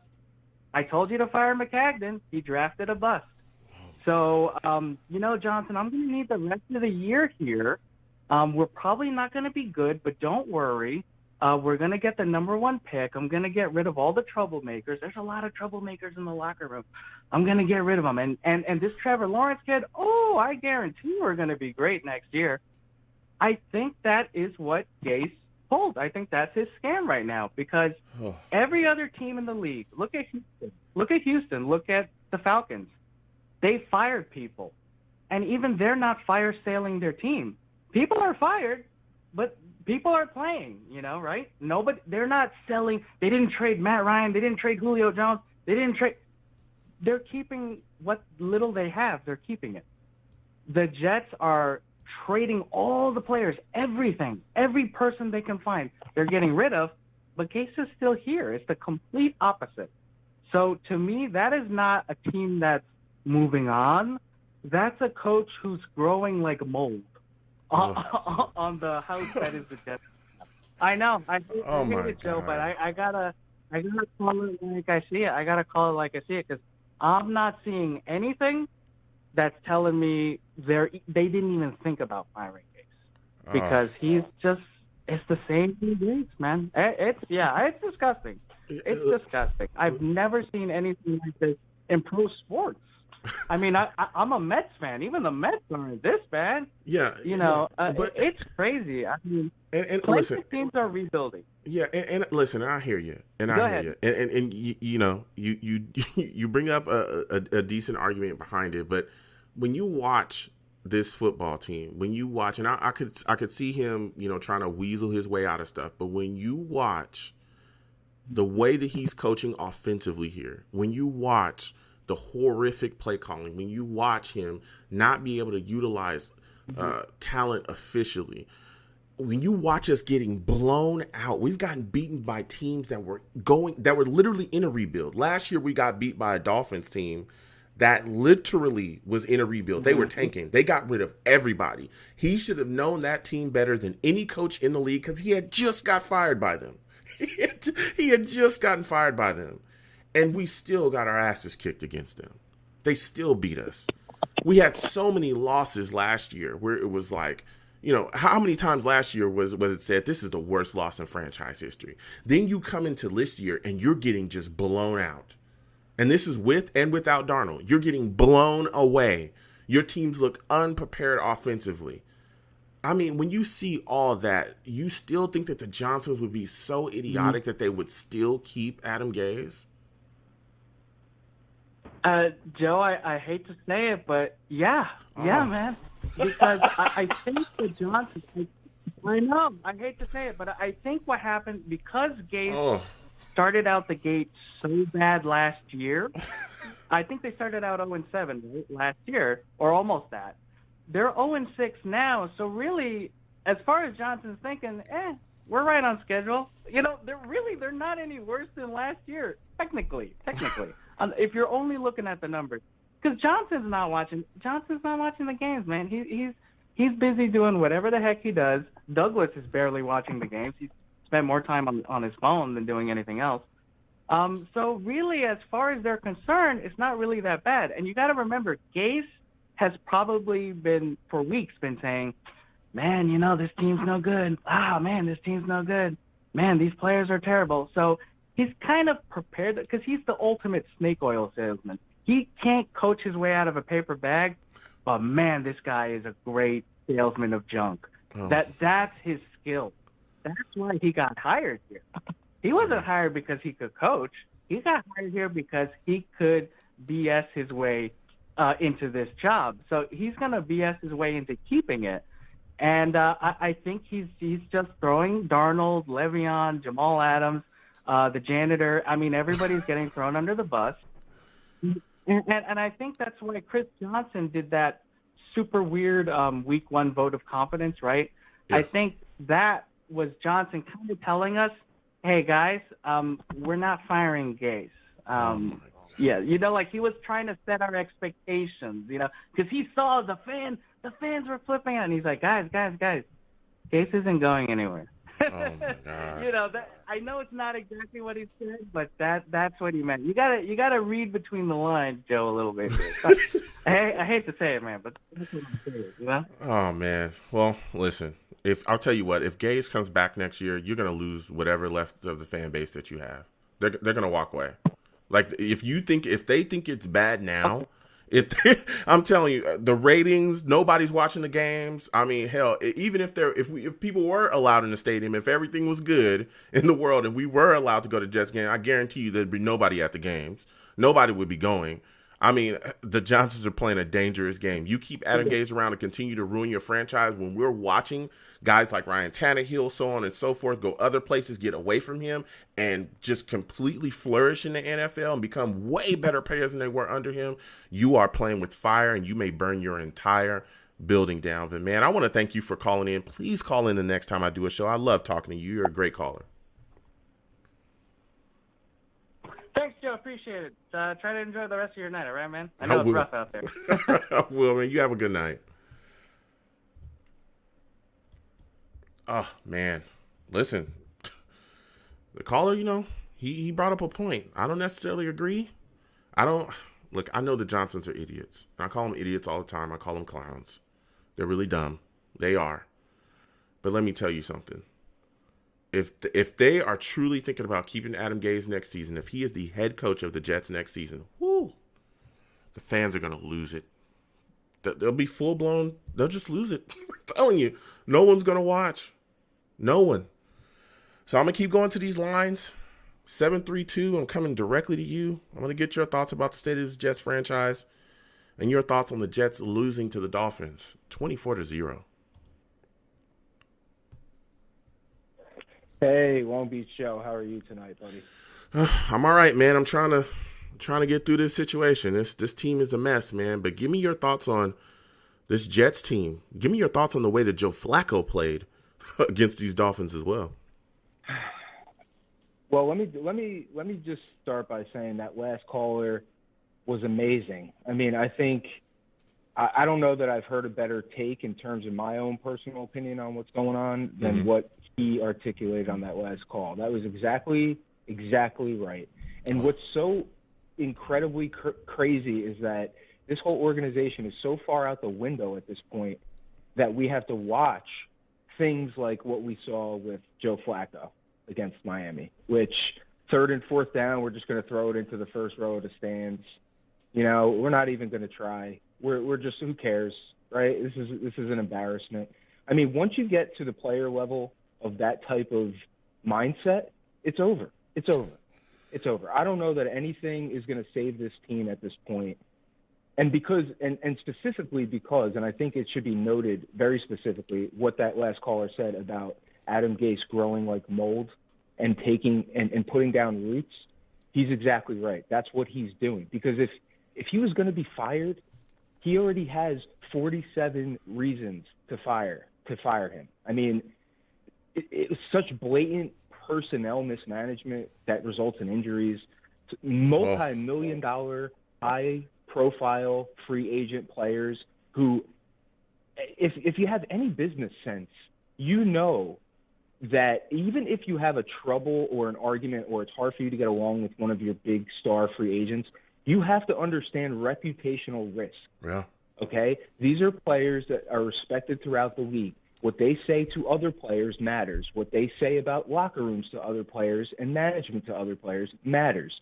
And this goes back to what we talked about earlier about this is such a multifaceted cluster that I don't even know how to unwind it at this point, because the longer that he stays in the building, there's no way that we can get the toxicity out, lowered to a low enough level where we can actually start to proactively and healthily build this organization.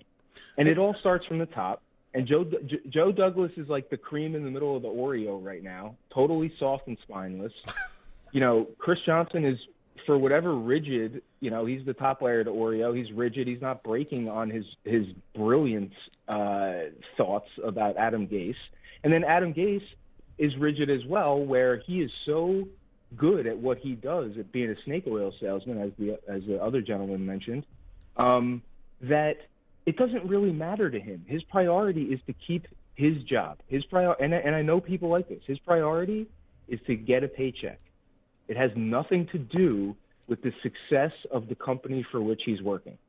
Has nothing to do with it. And people like that need to be sent packing immediately. Yeah, and again, listen, and I want to thank you for calling in. You're bringing up a great point, and I hear you. But here's my argument against that. A lot of what you just said, reputation around the league, dealing with players, being able to manage a team offensively, he's shown you he cannot do those things. So if the Johnsons are planning on keeping him around, right, you're pretty much openly admitting that you don't have a problem with being a loser. Because look at what we just did. We had issues. We've had issues here with players dealing with injuries. We can talk about Mekhi Becton, but what about Kalichi Osemele? What about all those other players? Quincy Enunwa, I believe, had filed. They filed on us while he was here as well. You look at what happened with Mekhi Becton. Then you look at the issues that he's had with players as well, right? And these aren't just like run-of-the-mill anybody. These are some of the most talented players he's had on his team. Jarvis Landry, all those other players that he had in Miami. Then you come here, Jamal Adams, which, again, my thoughts about Jamal Adams and my thoughts about Jamal Adams, but Jamal literally said, listen, I don't want to be here because this guy's here. That guy is probably one of the biggest stars in our franchise that we've had in years, right? Beloved by the fan base. Let me tell you, because when I spoke out against trading him, the entire fan base let me know how loved he was, believe me, on a daily basis until we got his ass out of here. Then, people reversed. But, okay. And then he turns around. I hear you. And then he turns around and he has an issue with Le'Veon Bell. So why would free agents come here if he's a head coach here? Why? We're already talking about the issues. Hold on. We're already talking about the issues that, people are looking at Trevor Lawrence. There are people actively telling Trevor Lawrence. Greeny has told Trevor Lawrence, listen, if I was you, I'd stay where I'm at in college. So why would he come out and come here if he knows that Adam Gase is going to be the coach? I feel like, and I understand people's takes but I look at the situation as like, you're pretty much destroying your future if you keep Adam Gase here on all fronts. On all fronts. Because we're talking about the draft. We just talked about Trevor Lawrence. We're talking about the draft. But, dude, we're going to need free agency. If people out there think that this team is going to be competitive within maybe even the next 2 years without signing some decently high profile free agents, I got some news for you. We cannot draft all the issues that we have on this. We cannot fill the players, or we cannot fill all the holes on this team with just draft players if we only, keep our draft positions the way we have. We have so many holes. It's unbelievable. So you're pretty much damning yourself to stand at the bottom if you keep him here, though, right? Absolutely. Which is all part of the crazy town that we all live in now, apparently. And you know what I think was the biggest betrayal, Joe? I think the biggest betrayal was when we were at that moment where we had the Rex Ryan days behind us. Yeah. We had a couple kind of in-between seasons where some of the Rex Ryan holdovers were kind of leaving, and we were starting to kind of chirp a little bit about an actual rebuild in New York. Because as you recall, before the Sam Darnold quote-unquote rebuild was occurring, and at the beginning of that process, they actually were doing most things right. Now, people will be critical of, the draft selections and whatnot, because hindsight's 20/20. But when they started this rebuild, they were doing it right. They switched the general manager. They switched the coach. Yep. They got, new personnel in there. They started to draft in a different way. Our focus was to get the quarterback of the future. And then all of a sudden, after about 2 or 3 seasons now, we have Sam Darnold coming out who is enthusiastic, positive about football, has had an amazing life in Southern California, just cannot wait to get to the next level and flourish, which is something that was so important for us to have, an enthusiastic, positive young quarterback that had talent. So we have that finally. Then we look across the field to the defensive side, and we have this tremendous leader in Jamal Adams, who I have certain issues with, but again, hindsight, at the time, this kid was, a rookie, absolute stud. We hadn't seen a dog in the fight on the Jets field like this guy had since Darrelle Revis. So to have Sam Darnold as building blocks, and then a couple really great players on the offensive line now with Mekhi Becton, dude, to have all that, the fans are looking at this like, here we go. We finally have money to spend. It's been years since we had like $100 million to throw around. We have all of these promising young players. I swear to God, if they had brought in any other coach besides Adam Gase, we would still be well on our way towards a very healthy rebuild. And that, to me, is the biggest betrayal, because I was waiting years for that. And then this guy came in and took a big, steamy one all over it. Yep. Yeah. Yeah. And it's just, I don't even, we should do a petition for the owner. I don't know how else to get Chris Johnson out of there. Maybe I got to call his brother. I don't know. You know what I mean? Like, what do we have to do? Like Woody, do you know what Chris is doing in New York? Like, when was the last time you spoke to your brother? Because he's letting your $1 billion asset go down the tubes. You might want to intervene. Yeah. Yeah. Well, man, I want to thank you for calling in, man. I got to get back to these callers. I want to thank you for calling in. You have a good night, my friend. Mm-hmm. You too, Joe. Take care. All right, have a good one. Man, there's a lot of people on the lines right now. I'm going to get to you. 515-602-9639. Shows, is eating up. Listen, I hear people calling in talking about, that the Jets, could possibly think about keeping Adam Gase next season and having him here again. Woo, he does that, I'll lose it. I'm telling you, you think you've seen me mad. Oh, you're going to see me even madder. Let me tell you something. So I'm going to get back to these lines. 917, I'm coming directly to you. Give me your thoughts on this notion that the Jets are going to keep Adam Gase next season. How do you feel about that? Oh, man. If they keep Adam Gase, man, I'm moving out of New York, man. LBJ, what's going on? It's Venom from the chat, bro. Venom, my man. What's going on, my man? Listen, this is tough, man. Man. It's a tough time being a Jets fan. Who you telling, man? This team sucks. This team sucks, man. This team sucks. Like, who you telling, man? I'm telling you, man. I get, like the other guy was saying, man, I get bullied about this team, man. My girl was telling everybody, her coworkers, like, yo, Dan, pray for my baby. Ain't nothing wrong with him, but he's a Jets fan. Oh, man. Oh, man. So where do we start, man? Where do we start? Let's start with the offense. What were your thoughts about watching this offense not be able to convert a third down into the fourth quarter? Oh, man, this team doesn't have an offense, man. I'm with Joe Douglas if he wants to trade away everybody to build up this offense. Get rid of Quentin Williams, get rid of Marcus May, get rid of everybody if you're going to build up the offense. But I don't know what the hell they doing. I watched the game and then got a notification McClendon was going. This seems like, this is just crazy, man. I don't know what the hell they doing with this team. I don't know why Adam Gase is still on coaching the team. Yeah, it's just completely insane. To watch this offense struggle the way that they did, to watch them just not be able to produce was ridiculous. But then you look at the defensive side of the ball. Were you surprised that we were getting gashed by this dude Haskins during the game. It was like we couldn't stop him on certain drives. Not at all. No, they're not at all. It's I'm expecting it now. I'm expecting. Okay, defense on the field. Give up a big play. Let the chunks of yards go. I'm expecting it every time. I know what's gonna happen. I'm hoping that they do get a stop, but I know, like, bro, you're gonna give it up. The game's over. I know this is going down the tube. You know, and it's just this is a clown show here in New York right now, man. Oh, man. You know, and that's what I think. I know you asked the question before. Do you think they're going to go 0-16? And I think they do, because looking at the schedule, I don't see one team that they could beat.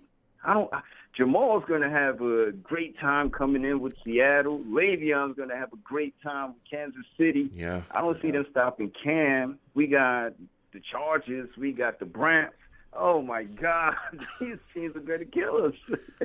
These teams are going to kill us. Oh, man. And all of these teams are high-powered offenses. Yeah. Yeah, they are.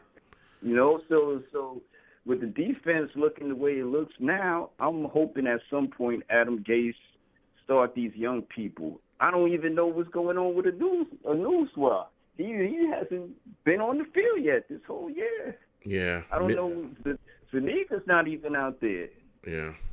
It's tough, man. And when you bring up some of those players, you know, you talked about Mims, you talk about, you know, Zungia not being out there either. How much of this blame for the team, the way it looks, how much of the blame is on Joe Douglas? Because we do talk about Gase. Yeah, he's 100%. bad. Okay. Yeah, 100%. We had, I don't know what was the cap this offseason, but you didn't target anybody to give Sam help. You didn't target anybody. Everybody's on one-year deals. Who's going to stick around and play hard for that? Like, nobody's going to come here and think that they're a building block. They're thinking, I'm a replaceable piece. You know, everybody. And I think, you know, Mosley just knew what was going on from last year, and he just said, nah, I'm not playing this year, guys. He's on 2021. Because, Mark, it seems like, you know, Jamal Adams said everything right, man. The guy don't even address the team. He don't address the players. Gase don't sit in halftime like Rex would do, like Todd Bowles would do. Address you don't even see after game press conference where you show them in the locker room like they did the Todd Bowles, Rex Ryan, all the coaches prior. This guy's just like, guys, lost. Go take your showers, get on the bus, we heading home. It seems like that's what's happening now. There's no in the locker room addressment after the game. It seems like everybody's just like Greg Williams talk to the defense. Special team coach, talk to them, and, you know, Sam, you know what to do. You're going to throw picks and run plays with Frank Gore all day. Yeah. It's just so predictable now. You know? What are your thoughts on like all these running back signings? Why didn't we get a wide receiver? Yeah. This makes no sense. What are your thoughts about the reports of the tension between Gase and Greg Williams? Oh, of course. I know Greg Williams. Any NFL mind knows that Adam Gase is horrible. He's stupid. He doesn't understand. You need to give Greg Williams the keys to the car or somebody else, because this guy isn't handling it. I know Greg Williams could probably light a fire under most of these guys, and he probably speaks to all these guys more than Adam Gase does. It seems like he just comes in and watch tape, and that's all he tells us every press conference. I got to watch the tape. What you seeing is your guys getting beat, and all he think about is, oh, my God, should have been there, but he wasn't there, and that would have been a good play if he was in the right spot. And it's just like, dude, come on. Why the Johnsons or Joe Douglas haven't got him out of here now? Yeah. It's tough, man. It's really, really tough. But I'm going to keep going to these callers, man. I want to thank you for calling in, Venom, my man. I want to hear from you next time I do a show, bro. I love talking to you about this team. Man, definitely, Joe. You know, have a good night, man. I think we should all take a bye week every week for the rest of the season, man, like the Jets do. All right, you have a good night, man. Yo, Joe, but have a good night, man. I'll speak to you later. All right, see you. Salute. Oh man, it is, it's tough. It's really tough being a fan of this team. Venom G's on the call in. Good speaking with him. Listen, I'm telling you, if the Jets keep Adam Gase next season, they bring him back out here and they have him as the head coach, trotting him out as the head coach of this football team, I'm going to lose it. I'm going to lose it because that means you are committing to being a loser. That's literally what it means. When you do that, you're making a commitment to being a loser. Oh, man. It is tough. But I'm going to get back to these callers. 516, I'm coming to you. I want to get your thoughts on this Jets team and them losing to the Dolphins 24-0. Hey, Joe. How are you doing? What's going on, my friend? How are you feeling about this Jets team currently? What is your thought about the states of them? Well, I have a little bit of an inside source that an inside source told me that the Jets are officially full-blown, ready. The tanks are moving. They're tanking. That's what I heard from an inside source. Now, this most likely means that the Sam Darnold era is likely over. I just had to get that through beforehand. Well, But in regards to your question, yeah. Yeah, well, there's been different people that have talked about, the Jets possibly tanking. There's been people that have made, different types of, statements about how they think, the Jets are going to go about the season and, how they're going to deal with Sam Darnold. Who knows how it's going to work out. But I would have to look at this situation and go, listen, there are big issues on this football team, big issues.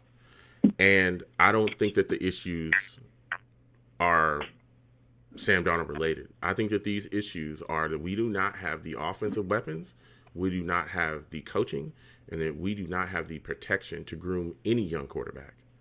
And I think that even if you draft Trevor Lawrence, you're going to see the exact same problems, especially if you still have Adam Gase here, especially. You're going to see a lot of the exact same problems that we've seen already out of not only just Sam Darnold, we've seen them out of Joe Flacco as well. As a matter of fact, there hasn't been a successful quarterback in Adam Gase's scheme outside of Peyton Manning, and Peyton Manning didn't even run his scheme. These same issues have followed him around. So, I mean, I think we'd be better suited trading that pick and trading down, but this team is a mess right now. It's a complete mess. And that's what I want to ask you is, I hear you talking about the tanking and stuff, but I mean, how much responsibility does Joe Douglas have in the current state of this football team as is?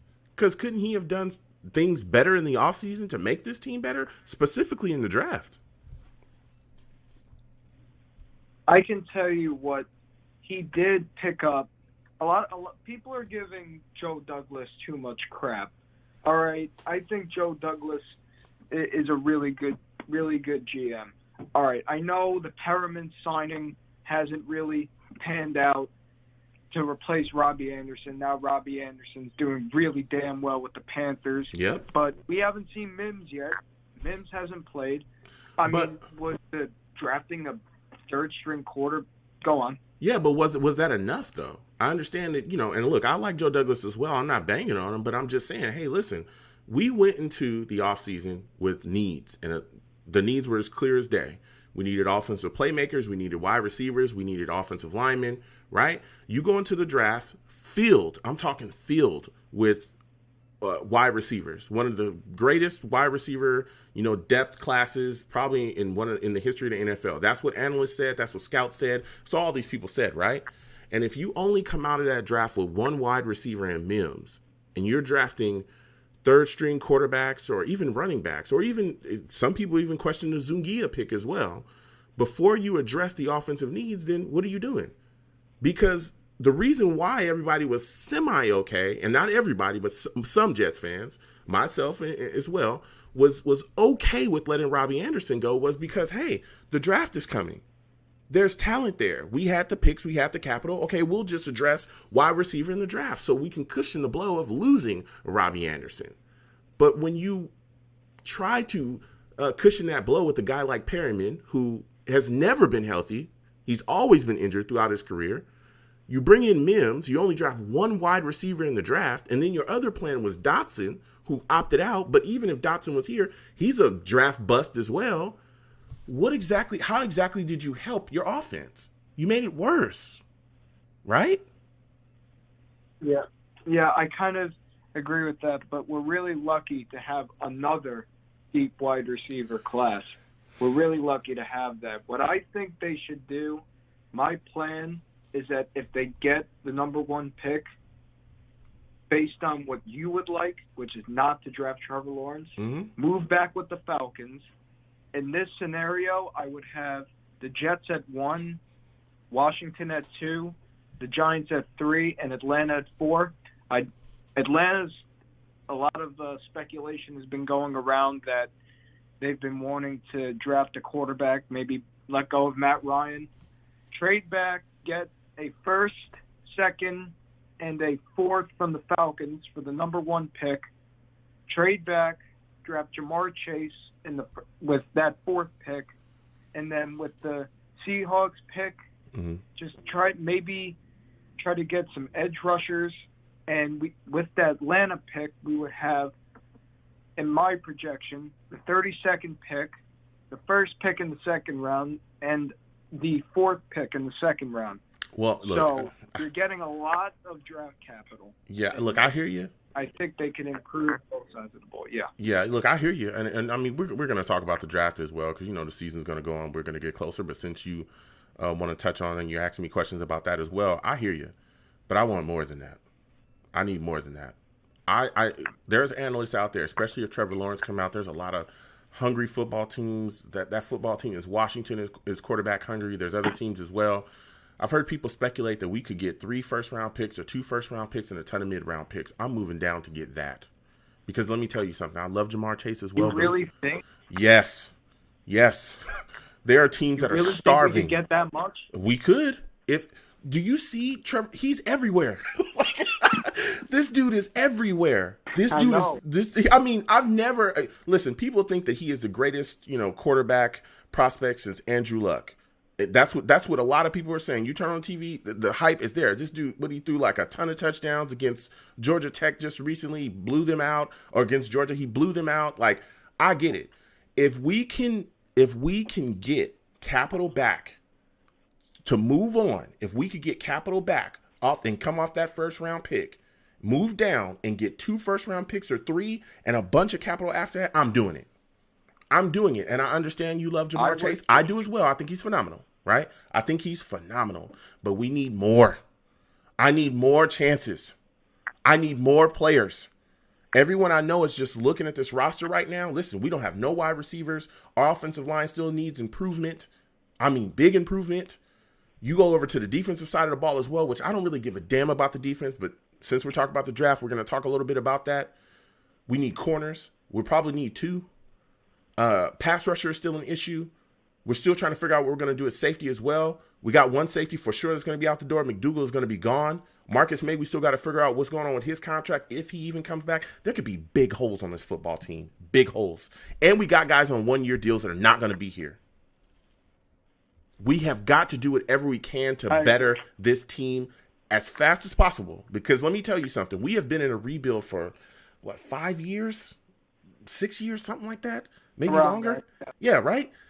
If you're going to have a draft, generally you're not going to see the fruits of that draft really bear until, the 3rd year is when you'll probably see success. If we're going into a rebuild like we all know that we're going into. That's literally what it is. We didn't do the rebuild properly. Now we're going into another one. So 6 plus another 3, that's 9. And then that's if everything aligns right, you'll see, some things happen in the 3rd year. It might be 4 years. So 6 with 4, that's 10 years. That's 10 years of not winning. No one wants that. I don't want that.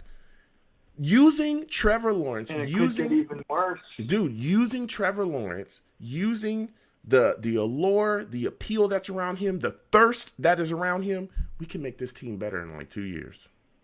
This is the exact reason why I wanted to get rid. This is the exact reason, for those that are listening, this is the exact reason why I wanted to get rid of Jamal Adams. I didn't think we could get 2 first-round picks, but I wanted to use him, a box safety, because that's what he is. He's a box safety. I wanted to use him to better this football team and build it out, because you also got Sam Darnold coming up on a deal. So you need to fill this team with young, cheap talent immediately. And even if you don't like Sam Darnold and you want to move on from him, that's fine. You can move on from him, and you can build around the next quarterback that you want. I think I just lost the caller. Listen, hopefully he calls back in, but I want to thank him for calling in. It was phenomenal to speak with him. It's tough, man. This team is tough. This team is really tough. It's tough to talk about the Jets. We're in a situation right now, man, where things are not going well. I think my line just got... 1 second, folks. Hold on a second here. Yeah. Man, it sucks. I think he got disconnected. Yeah. I think we just lost him. But it was great talking to him. Love speaking to him. Hopefully he calls in next call. Had a lot of takes. But listen, this team has got to be smart moving on. This team has got to be smart moving on. Because let me tell you, if we don't play our cards right, if we're talking about truly bringing back Adam Gase, ruining this football team further, not being smart with our draft capital, whoo, boy, let me tell you. Things can get worse. It can get so much worse. But listen, I want to thank everybody for calling in tonight. It was amazing talking to you folks. Salute to the Savages as well in the chat. It was amazing talking to you folks as well. Listen, I'm the man of the people. I'm here for the people. Let me shamelessly promote my Facebook page. Everyone go on Facebook, search The Long Beach Joe Show. Like that page. My content's up there as well. Go ahead and give it a listen. Message me. I'll message you right back. I love going back and forth, folks, about this football team. Also, leave me some feedback. I love hearing about what you folks think I do here on The Long Beach Joe Show. I'm also on Twitter as well at YoungJ000. That's 3 zeros. Go ahead and follow me. I'll follow you right back. You want to troll me? No issues.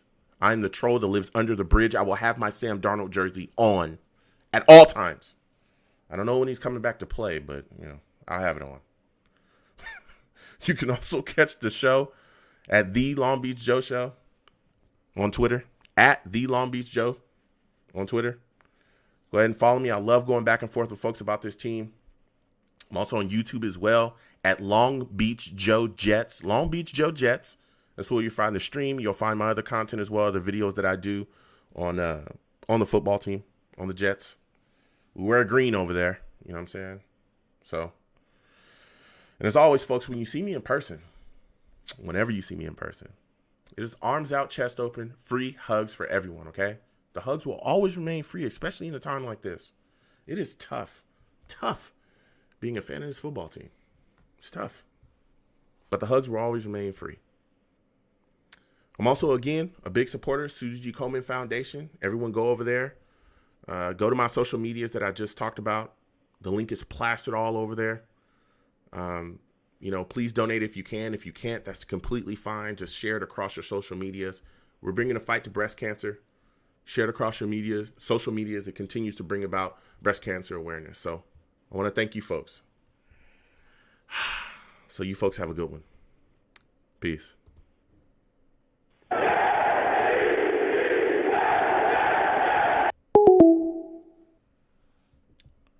1 second, folks.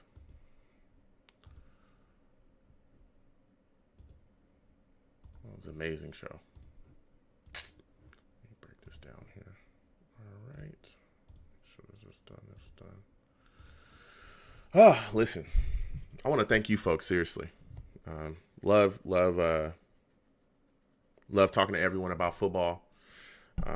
I'm going to have to get out of here. I know usually I play Outlast with everybody, but listen, I will be streaming again Saturday. So Saturday, I'm going to do a live radio show. We're going to be talking about the upcoming game that we have. And then we're definitely going to play games that day. And then Sunday, we're going to watch the game together. So everybody, if this is your first time watching me, if you hit, let me see. Oh, goodness gracious. If you hit exclamation point links, of course, exclamation point links in the chat, that brings up all of my social media. Again, all of, my YouTube pages. Again, if you're on YouTube, please hit the thumbs up button too. I don't know if I said that already. I'm pretty sure that I have. But, so please hit those, all of those pages. And, what I'm saying? Like all my content on YouTube, subscribe to all my channels, and also follow me across social media. But I will be coming back Saturday. We're going to do a pregame show for the game we have coming up. And then Sunday, we're going to be watching the game together. And then we're going to do a show directly after the game to get your takes. It'll be here, same number, 515-602-9639. So the show on Saturday is going to be at 7 p.m. Eastern. 7 p.m. Eastern, again, call in. And we'll talk to everybody. And then again, like I said, we're going to watch the game together. And then after the game, we're going to do another live show. So we're going to play some games. I don't know if we're going to play Outlast, 2K. We're probably going to play some 2K. Probably going to play some Madden. We'll see. Some Street Fighter, something. Just let me know what you folks want to see, what you folks want to play. I love playing games with y'all. I'm trying to, definitely interact with you folks quite a bit. And have some fun, So that's what we do on this channel if this is your first time watching me, And again, I want to thank everybody for watching me, everybody for calling in. You folks are amazing, seriously. It's a tough time to be a Jets fan, tough time. And again, if you can, please support the Susie G. Komen Foundation, ! Komen in the chat. We'll bring up my fundraiser page for the Susie G. Komen Foundation.